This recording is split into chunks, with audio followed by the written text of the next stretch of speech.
کھڑی ہو جائیں گی. پتہ ہے کیا کہیں گی بیوی؟ بیوی فرمائیں گی پروردگارا تو نے مجھے بڑی عظمتوں سے نوازا، پر میں چاہتا ہوں کہ جو کچھ تو نے مجھے دیا ہے میں تو جانتی ہوں، یہ جانے کہ تو نے مجھے کیا کیا دیا ہے. یعنی اہل محشر میں جتنے موجود ہیں وہ جانیں کہ تو نے مجھے کیا کیا دیا ہے. میں اپنی ویلیو کو جو تو نے مجھے دی ہے جانتی ہوں، مگر میری آج کی خواہش ہے انہیں بتا کہ میں کون ہوں. انہیں بتا. کیوں؟ اس لیے کہ جب کسی کو کوئی درد بار بار یاد آتا ہے اور قاتل سامنے ہو اور بدلہ لینے کا وقت ہو تو وہ پہلے اپنی شخصیت دکھانا چاہتا ہے. پتہ نہیں میں آپ کو سمجھا پا رہا ہوں کہ نہیں سمجھا پا رہا ہوں، لیکن اسے بہت نزدیک سے سمجھیے گا. میں نے آپ سے کہا کہ آج مجلس نہیں ہے، آج ایمان کی گفتگو ہے، آپ کی اور میری. ہم نے تبرک گھر کے چاول دال سے زیادہ کھایا ہے. اگر آج تبرک کی خوشبو تمہارے خون سے ہوتے ہوئے لبوں تک نہ آئے تو تم نے حلال کو کھایا ہے، تبرک نہیں کھایا. میرے ساتھ رہنا جو کہنے جا رہا ہوں اور میرے قریب رہنا.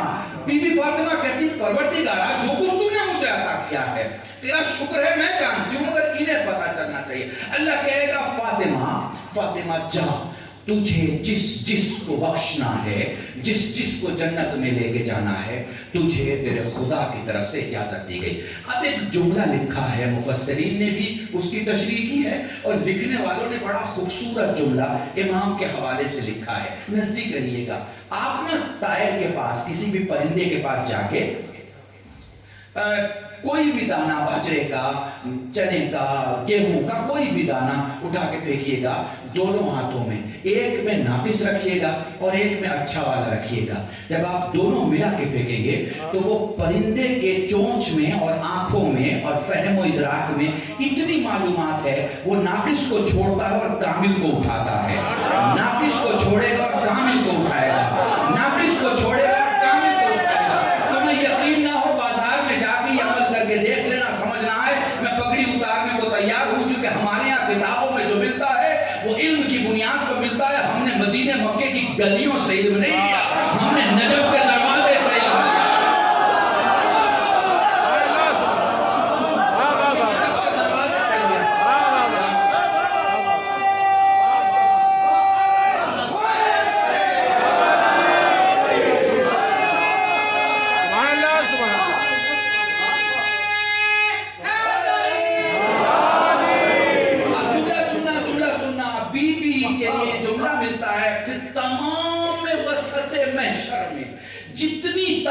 کھڑی ہوگی جیسے پرندہ کامل کو چنتا ہے اور ناقص کو چھوڑتا ہے، ویسے زہرا سارے ناقصوں کو چھوڑے گی اور کاملوں کو لے لے گی. پتہ نہیں میں تمہیں سمجھا پا رہا ہوں.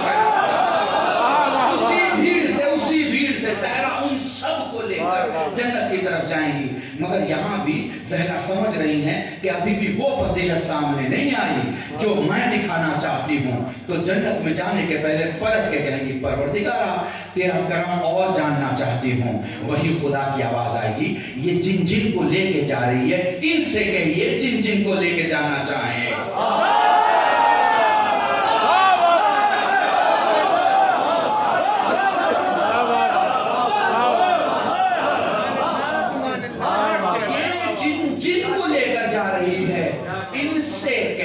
یہ جن جن کو لے کے جانا چاہیں یہ دیکھتے جائیں جنت عطا ہوتی رہے گی. تو وہ لوگ جو آپ سے کہتے ہیں اچھا آپ جنت میں جائیں گے، وہ لوگ جو کہتے ہیں اچھا ایسے آپ جنت میں جائیں گے، وہ جو کہتے ہیں اچھا آپ جنت میں جائیں گے، انہیں پتا چلے گا کہ جنتیں کسی کے باپ کی جاگیر نہیں ہے، یہ جن کی جاگیر ہے، ان کا حق ہے، وہ جسے چاہیں لے جائیں. ابھی ایک جملہ سب ہمارے شعراء فدق پہ کہہ رہے تھے، میں تو بہت ٹیکنیکل اور سادی سی مثال دیتا ہوں. بڑے گھروں میں سی سی ٹی وی کیمرہ ہوتا ہے نا، اور باہر گلیوں میں بھی ہوتا ہے.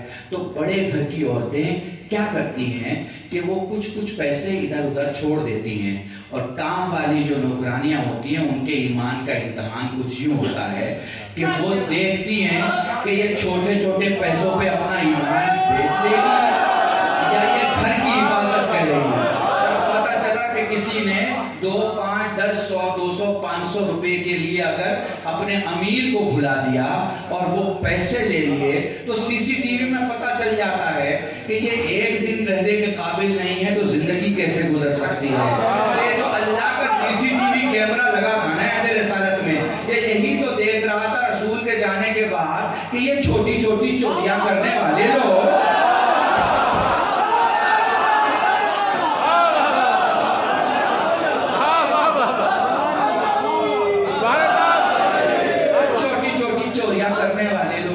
جن سے فدق رنگ سمجھتا ہوں سے جنت خاک سمجھے گی. درود پڑھے محمد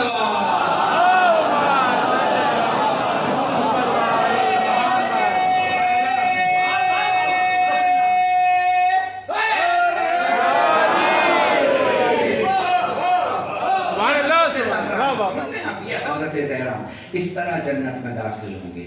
اور ایک جملہ سنیے، فاطمہ کو فاطمہ کیوں کہا جاتا ہے؟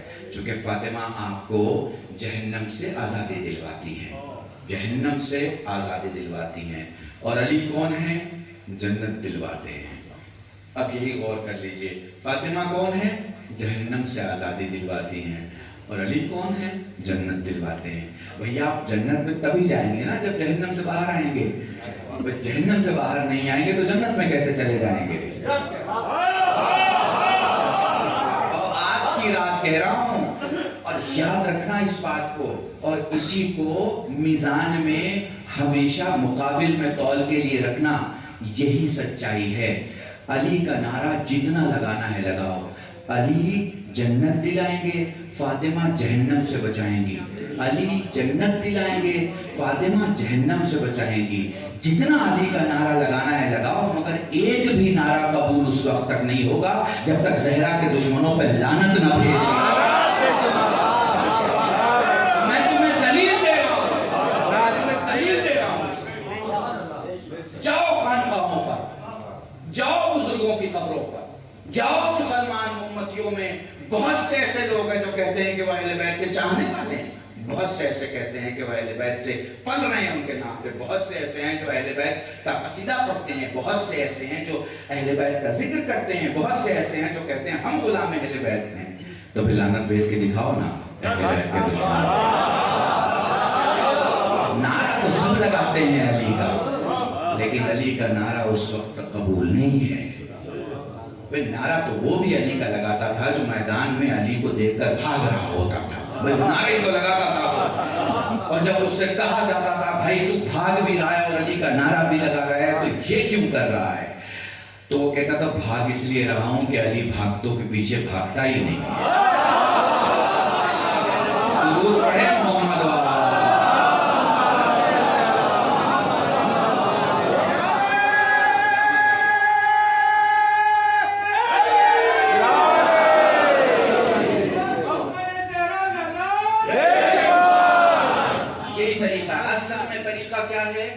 آپ کو جس پر لعنت بھیجنی ہے مصلی میں بیٹھیے، مصلی بیٹھیے، تسبیح لیجئے، 1000 تسبیحات پڑھیے، آپ کو کوئی نہیں روک رہا ہے. لیکن ساروجنک جہاں ہم سب موجود ہوں وہاں آپ کو کس پر لعنت بھیجنی ہے؟ دشمنان اہل بیت. یہ ایک ایسا عمل ہے جس میں آپ انسانوں کو شامل کر سکتے ہیں، جینیوں کو، پنجابیوں کو، برہمنوں کو، ہمارے سنی بھائیوں کو، سب کو شامل کر سکتے ہیں. اور ایک چیز یاد رکھیے گا، ہم لوگوں کے پرابلم کیا ہے؟ ہم لوگوں کے ایک پرابلم ہے تھوڑا سا، اور اس پرابلم کو ٹھیک کرنا بہت ضروری ہے. ہم لوگ دھرم کو عقل سمجھتے ہیں، جبکہ عقل دھرم ہے، دھرم عقل نہیں ہے. ایک چھوٹا سا ٹیکنیکل لفظ ہے، اس پہ سب سمجھ لیجئے. ہم لوگ دھرم کو بدھی سمجھتے ہیں، جبکہ بدھی دھرم ہے، دھرم بدھی نہیں ہے. اتنی سی بات ہے بس. اسی کو اگر آپ سنبھال لیجئے تو آپ اپنی جگہ خود مجتہد ہیں. مجلس میں آپ کو اتنی سمجھ آ جاتی ہے کہ آپ کو پتا ہوتا ہے حلال کیا ہے، حرام کیا ہے، اچھا کیا ہے، برا کیا ہے، نجس کیا ہے، پاک کیا ہے. برسوں میں آپ کو اتنا علم دے دیا گیا ہے کہ آپ اپنے گھر کے لیے خود مجتہد ہیں کہ آپ بتا سکتے ہیں کیا صحیح ہے، کیا غلط ہے، کیا حلال ہے، کیا حرام ہے، مگر پرابلم کیا ہے کہ آپ عقل کے پیچھے چلیے. آپ یہاں کیا بولتے ہیں، خبردار مذہب کا معاملہ ہے بدھی استعمال نہ کرو. یہ ہمارے یہاں نہیں ہے، ہمارے یہاں اس کا الٹا ہے کہ خبردار مذہب کا معاملہ ہے دل کا استعمال مت کرو، بدھی کا استعمال کرو. کہ مذہب کے معاملے میں ہمارے یہاں عقل ہے. جناب آدم خلق ہو گئے، زمین پر جبرائیل 3 چیزوں کے ساتھ آئے. ایک کا نام تھا لجہ شرم، دوسرے کا نام تھا دھرم مذہب دین، اور تیسرے کا نام تھا بدھی عقل. اور جبرائیل نے آدم سے کہا کہ اللہ نے ان 3 چیزوں کو بھیجا ہے، اس میں سے کوئی ایک آپ لے لیجئے. اچھا تو ہم لوگ کیا لیتے؟ مذہب لیتے. بھائی مذہب ہمارے یہاں پرابلم ہے بہت بڑی، اس کو ٹھیک کیجئے. اور یہ پرابلم علم کی وجہ سے نہیں آیا ہے کہ کوئی چھٹی کلاس فیل ہے اور کوئی پی ایچ ڈی پاس ہے، نہیں. یہ خرابی آتی ہے ہمارے اندر سماج کے کمزور ہونے سے. جب سماج کمزور پڑتا ہے تو اس کمزوری کے سبب آپ میں سماجی عقیدہ، وہ جو سماجی تانا بانا ہے نا، اس میں وشواس گھٹ جاتا ہے. جب وشواس گھٹ جاتا ہے تو آپ کی پوزیٹیوٹی ختم ہو جاتی ہے، اور جہاں پوزیٹیوٹی ختم ہوتی ہے وہاں نیگیٹیوٹی بھر جاتی ہے. بھیا رحمان جب چھوڑ دے گا تو شیطان پکڑ لے گا، اور رحمان اگر پکڑ لے گا تو شیطان چھوڑ دے گا. سمپل سا فارمولا ہے، اسے سمجھیے گا. تو آدم کے پاس 3 میں سے ایک آپشن ہے، یا حیا کو لے لے، یا دین کو لے لے، یا عقل کو لے لے. آدم نے عقل چنا. میرے اور آپ کے باپ آدم نے عقل چنا. اور جب عقل چن لیا تو جبرائیل نے ان 2 سے کہا، حیا سے اور دین سے، کہ واپس چلیے. آدم نے تو عقل چن لیا. ان دونوں نے کہا اللہ نے حکم دیا ہے کہ جہاں عقل بیٹھ جائے ہمیں بھی وہیں بیٹھے رہنا ہے. میں نے بہت کم جملے میں پوری مجلس آپ کے سامنے پڑھ دی، ٹھیک ہے نا. 1.5 گھنٹہ بھی مجلس آپ نے پڑھتا ہے، اور 2.5 گھنٹے بھی پڑھی جا سکتی ہے، اور 3.5 گھنٹے بھی پڑھی جا سکتی ہے. مطلب وہی بات میں آپ سے 30 منٹ میں سمجھا رہا ہوں. آدم نے عقل کو چنا تو آدم کی نسل ابھی تک باقی ہے. اب یہ جملہ سمجھیے گا، آدم نے عقل کو چنا تو نسل ابھی تک باقی ہے. آپ بھی عقل چنیے گا تو نسل باقی رہے گی. عقل چھوڑ دیجئے گا تو کچھ باقی نہیں رہے گا. نوابوں کو دیکھ لیجئے، راجاؤں کو دیکھ لیجئے، مہاراجاؤں کو دیکھ لیجئے، مغلوں کو دیکھ لیجئے. عقل چھوٹی، نسل چلی گئی. عقل کو باقی رکھیے گا، سب کچھ ٹھیک رہے گا. اور عقل کیا ہے؟ حسین کے عزاخانے پہ بیٹھ جانا.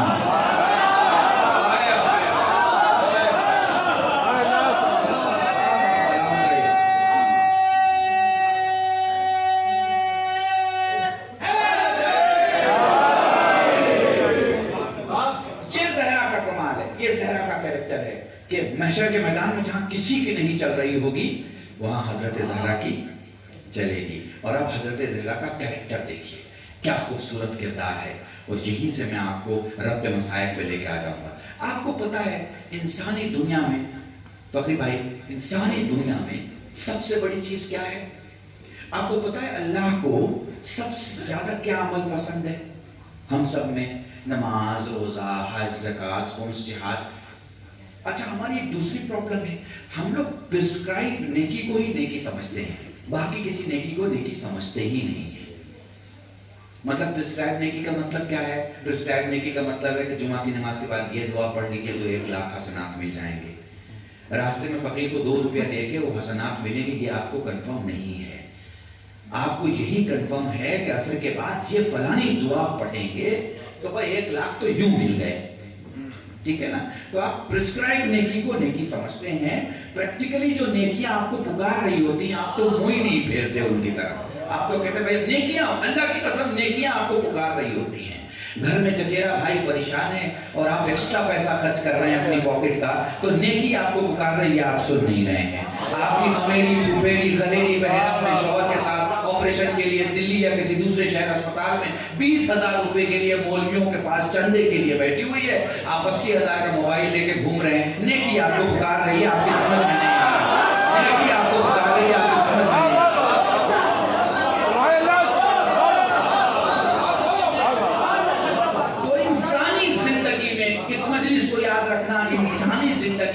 سب سے بڑی چیز کا نام ہے ایثار. کیا نام ہے؟ ایثار. یاد رکھیے گا ایثار کیا ہے؟ یعنی آپ اپنی کسی چیز کو کسی کے لیے قربان کر دیں. وہ آپ کی شہرت کی بھوک بھی ہو سکتی ہے, وہ پیسہ بھی ہو سکتا ہے, وہ کھانا بھی ہو سکتا ہے, وہ جگہ بھی ہو سکتی ہے, وہ جان بھی ہو سکتا ہے, وہ اسٹیٹس بھی ہو سکتا ہے, وہ پاسبلٹی بھی ہو سکتی ہے. ٹھیک ہے نا؟ آپ اپنے لیے نہیں, کسی کے لیے اپنی کوئی چیز تیاگ دیں اور بولے چلو یار آج دوپہر کا کھانا میں سادہ کھا لوں گا, 1 کلو گوشت کسی غریب کے یہاں چلے جائیں, جبکہ آپ بہت گوشت کے شوقین آدمی ہیں. ٹھیک ہے نا؟ اب ذرا اپنا حساب لگا لیجیے گا کہ کون سی گوشت کی تھیلی ہے جو گھر نہ آ کے کسی غریب کے گھر جاتی ہے. ٹھیک ہے نا؟ پھر آپ کو انداز ہو جائے گا کہ ایثار کتنا ہے آپ کے اندر. ٹھیک ہے؟ ایک سمپل سا سوال میں ہر جگہ کرتا ہوں اور آپ سے بھی کر رہا ہوں کہ پچھلے 10 سال میں کون سے اسپتال میں آپ نے 1 کلو سیب عام انسان, عام مریض کو پہنچایا ہے؟ ذرا سے یاد رکھیے گا, میں نے 10 سال کا نمبر دیا ہوا ہے. 10 سال میں سوچئے گا. اور اگر یہ نہیں ہے تو آپ سماجک بہت غریب آدمی ہیں, سماجک بہت پچھڑے ہوئے ہیں. سماجک ایسی جگہ ہے کہ آپ کو شریفوں میں بیٹھنے کا حق نہیں ہے کہ آپ شریفوں میں بیٹھ کے بات کر سکیں. دوسری قوم کے لوگ اسپتال بناتے ہیں. علی کے دنیا سے جانے کے بعد حسن سے 4 آدمی مل کے کہتے ہیں کہ ہمیں فلاں بیماری تھی, وہ چلا گیا کہ جو ہمارے زخموں پہ مرہم لگایا کرتا تھا. تو اسپتال بنانے کا درس ہمیں علی نے دیا, یاد کسی اور نے کر لیا. سینٹ میریز دوسرے کا بن گیا, آپ کا باب مدینۃ العلم بننا چاہیے اور آپ بیٹھے رہ گئے. درود پڑھیں محمد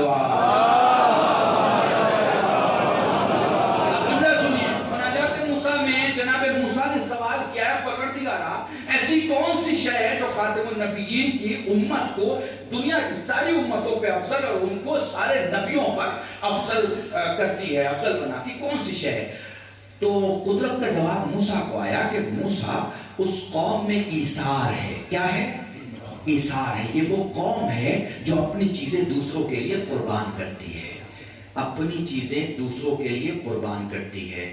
کبھی کبھی کیا ہوتا ہے, ہم لوگوں کو اصل میں انفارمیشن دی نہیں جاتی, یا ہم لیتے نہیں ہیں, یا آدھی انفارمیشن پہ ہم رہ جاتے ہیں. تو یہ پرابلم ہے, اسے ٹھیک کیجئے. جیسے نماز وحشت میں آپ ہر جگہ بورڈ لگا دیتے ہیں. کس بات کا؟ کہ بھائی آپ نماز وحشت پڑھ دیجئے, نماز وحشت. یہ آخری آپشن ہے, آخری آپشن. پہلا آپشن کیا ہے؟ صدقہ. اگر کوئی دنیا سے جا رہا ہے تو آپ مرحوم کے لیے پیسہ نکالیے. بس اس کی 25 لاکھ کی پراپرٹی پہ آپ بیٹھے ہوئے 2 لاکھ روپے نہیں نکال سکتے.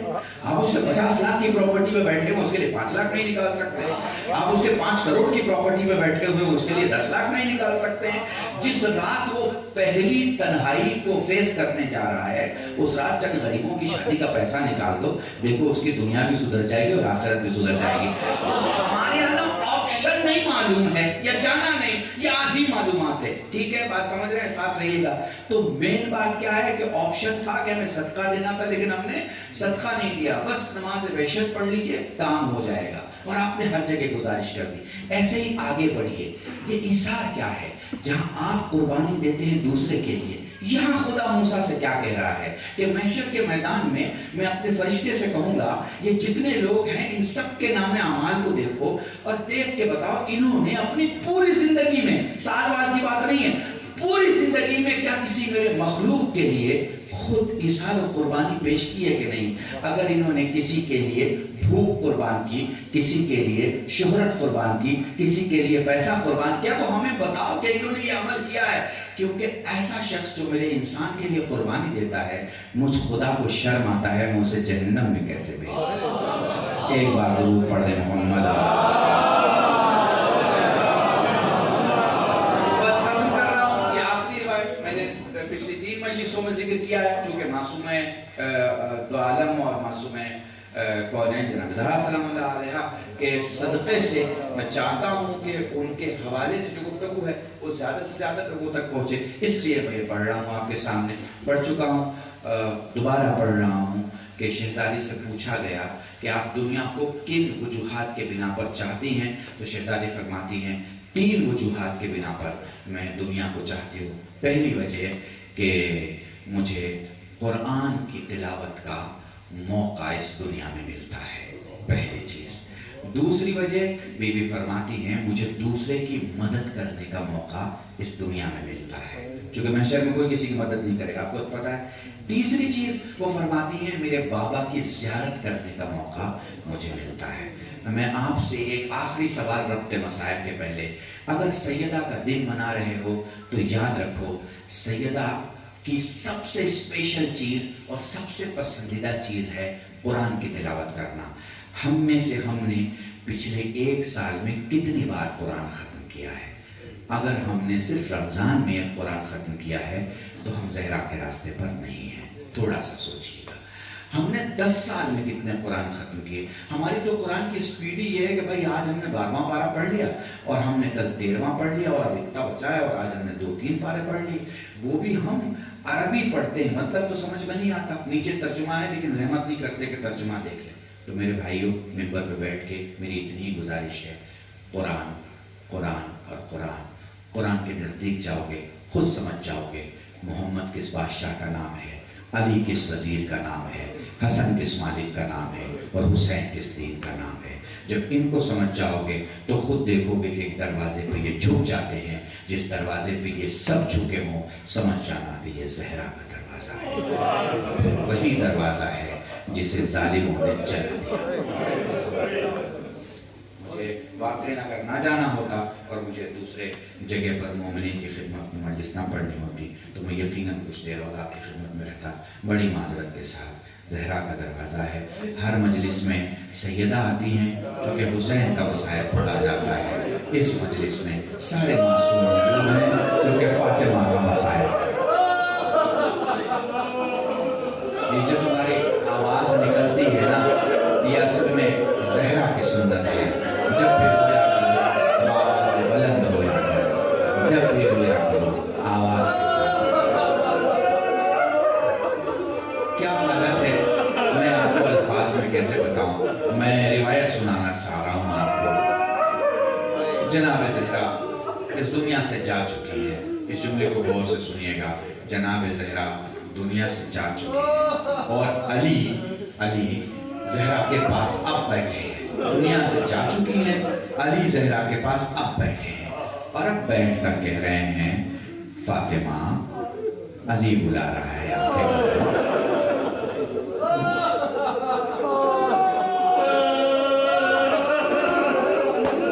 کوئی آواز نہیں آ رہی ہے۔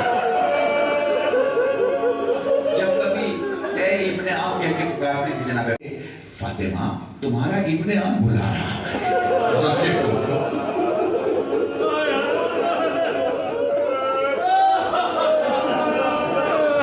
آپ کو پتہ ہے تاریخ کیا کہتی ہے؟ تاریخ کہتی ہے فاطمہ نے اچانک میں آنکھیں کھولی، علی نے دیکھا، رونے لگے، گریا گناہ ہے علی ابن ابی طالب، اور روتے ہوئے علی کو فاطمہ نے دیکھا، فاطمہ کی آنکھوں سے آنسو زاروں قطار ہوئے۔ علی نے پوچھا فاطمہ آپ کیا سوچ رہی ہیں؟ آپ کسے دیکھ رہی ہیں؟ پتہ ہے اپنے شوہر کے چہرے پر آنکھوں کو ٹکا کے زہرا نے جملہ اے علی میں دنیا کے مظلوم ترین شخص کو دیکھ رہا ہوں۔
یہ لو میت آمادہ ہو گئی، یہ لو میت دفن بھی ہو گئی،